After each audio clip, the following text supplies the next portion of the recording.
নবীজির দরবারে যখন হাদিয়া এক গ্লাস দুধ আসলো, নবীজি বললেন, আবু হুরায়রা তুমিও ক্ষুধার্ত, আমিও ক্ষুধার্ত, তবে আমার কিছু আশেক পাগল আসহাবে সুফফা ওখানে ক্ষুধার্ত হয়ে পড়ে আছে, একটু তাদেরকে দিয়ে আসো।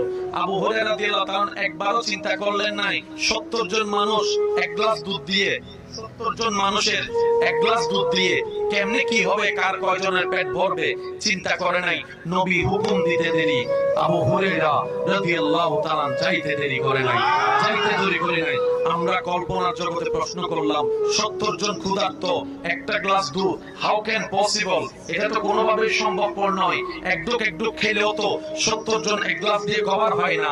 আবু হুরায়রা রাদিয়াল্লাহু তাআলা বলেন, আমি সেদিকে তাকাচ্ছি না যেদিকে তোমরা তাকাচ্ছ, আমি আবু হুরায়রা তাকাচ্ছি আমার নবীর হুকুমের দিকে, আমার নবীর আদেশের দিকে। আমার এত কিছু চিন্তা করার দরকার নাই, কারণ আমি আবু হুরায়রা জানি